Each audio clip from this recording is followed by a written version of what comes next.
Merhaba değerli dostlarım. Beni tanımayanlar için ben Uğur Ceylan, avukatım. 18-12-2024 tarihinde TÜİK konut satış istatistiklerini açıkladı. Ben de hiç durur muyum? Hızlı bir şekilde hemen bu istatistikleri sizlerle paylaşmak için bu videoyu hazırladım. Bu videoda anlattığım ya da anlatacaklarımın hiçbirisi yatırım tavsiyesi değildir arkadaşlar. Yine muhteşem bir video olacak. Hiç vakit kaybetmeden videomuza başlayalım. Türkiye genelinde konut satışları Kasım ayında bir önceki yılın aynı ayına göre %63.6 oranında artarak 153.014 oldu. Konut satış sayısının en fazla olduğu iller sırasıyla 26.320 ile İstanbul, 14.916 ile Ankara, 8.583 ile İzmir olurken en az olduğu iller sırasıyla 89 ile Bayburt, 99 ile Tunceli, 121 ile Hakkari olarak gerçekleşti. Önceki videolarımda 2024'ün 6. ayında özellikle konut satışlarının en dip seviyelerde olduğunu düşündüğümü söylemiştim. Ve bu seviyeleri kullanıp konutlarını alanlar güzel noktalarda konutlarını aldıklarını da söylemek yanlış olmaz.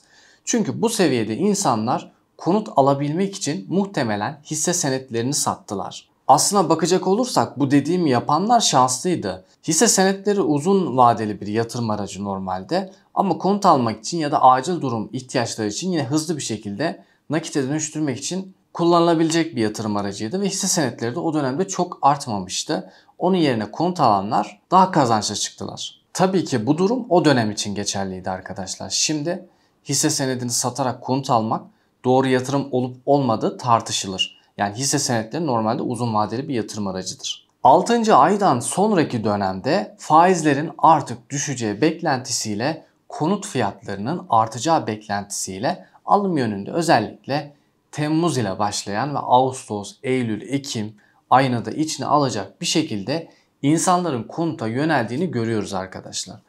Piyasada az miktarda konut olmasına rağmen ciddi bir talep olduğunu da görüyoruz. Enflasyonun bu kadar yüksek olduğu ve kira amortismanlarının 10 yıla kadar gerilediği bir dönemde konut tercih yapanlar güzel kazançlar sağlayabileceği dönemlerdeyiz. Açıkçası ama tabii ki tercihlerini güzel yapanlar için söylüyorum. Pahalı konut almayanlar, fiyat ve kazanç oranları yüksek konutlar için söylüyorum arkadaşlar. Bu ayda yani Aralık ayında bir gelişme oldu. Suriye'deki savaşın bittiği açıklandı ve bunun üzerine Suriyeliler memleketlerine dönüyor söylentileri çıktı.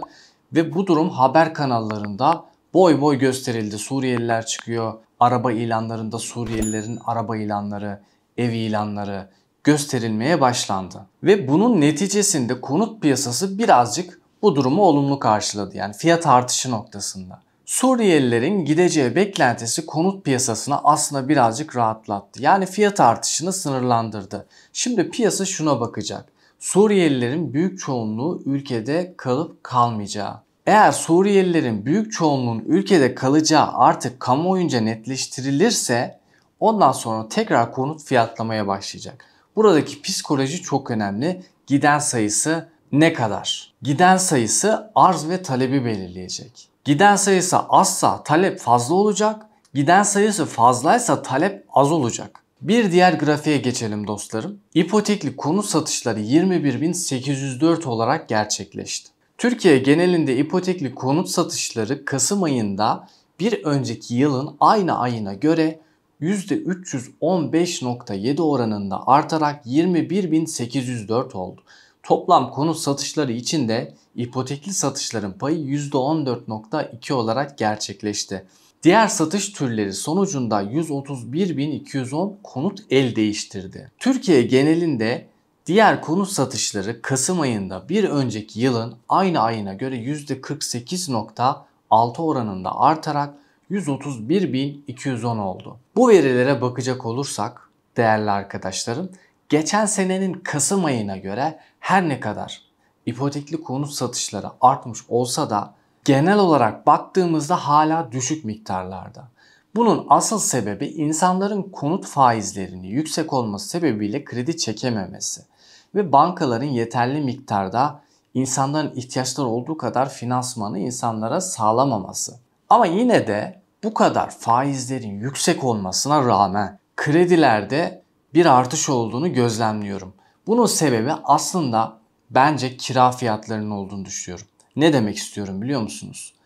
Ne yalan söyleyeyim, bir önceki çektiğim videoda kira fiyatları ne kadar yükseldiğini gördüm ve sizlere de gösterdim. O videomu izlerseniz görürsünüz. Ben bir eve bu kadar kira verene kadar üstüne 15-20 bin daha ödeyeyim de evimi alayım diyenler çok. Tabii ki onlar da haklı.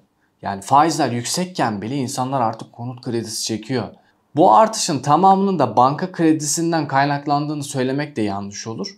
Çünkü yeni bir finans modeli olarak tanımladıkları böyle altın günü gibi para birikimi yapıldığı söylenen ama enflasyona karşı paranızın eridiği sistemler var. Sizin ev almanıza aracılık ediyorlar. Satılan malın üstüne ipotek koydukları için ipotekli satışlara dahil ediliyor. Bundan dolayı rakamlarında artmış olabilme ihtimali var. Tabi bu rakamlar da bunun içerisindedir dostlarım. Bunu göz ardı etmemek de gerekiyor tabii ki. Burada bizi bekleyen en büyük sıkıntı özellikle kiracılar için faizler düştüğü zaman insanlar ev almaya başlayacak ve ev aldıkları için de arz ve talep dengesinde yine bozulmalar gerçekleşecek. Talep daha çok olacak. Arz bu talebe yeterli kalmadığı zaman fiyatlar artmaya başlayacak. İnsanlar aslında bu dönemin geleceğini biliyorlar. Tedbiren ihtiyaçları gidermeye çalışıyorlar. Herkes gardını almaya çalışıyor ama tabii ki denize düşen yılana sarılır misali yüksek faizle de olsa kredi çeken çok insan var. Ama şunu söyleyemiyorum.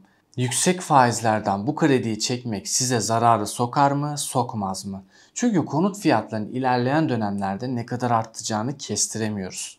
Tabii ki TL bazından bahsediyorum değerli dostlarım. Bir başka grafiğe geçelim, sonra yorumlarımıza devam edelim.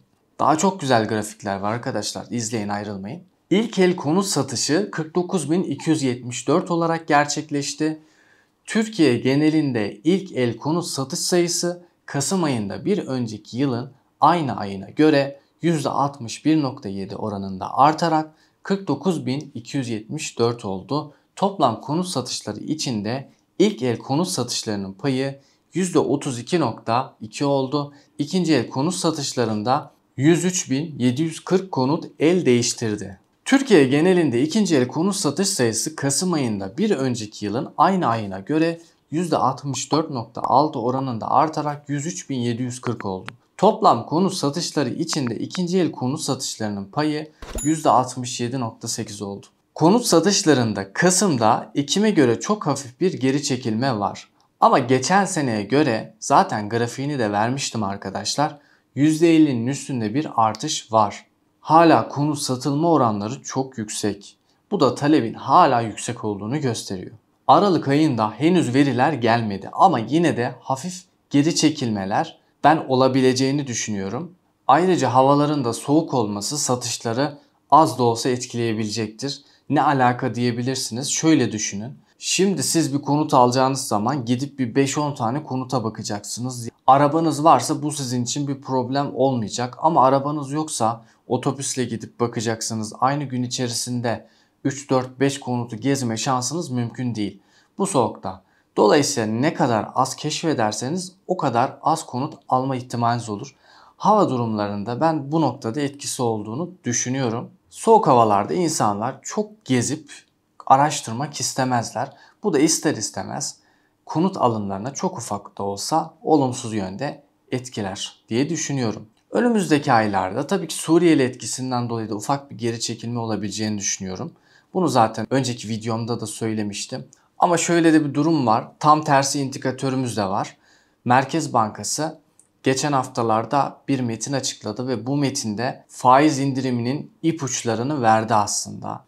Biliyorsunuz faiz indirimleri de fiyatı etkiliyor. Yani bu geri çekilmeleri bir düzeltme gibi görüp eğer alıcı tarafındaysanız ve ihtiyacınız varsa bu fırsatları değerlendirebilirsiniz. Ama satıcı tarafındaysanız da güzel konutlarınız varsa çok uygun fiyatlara mallarınızı kaptırmayın arkadaşlar.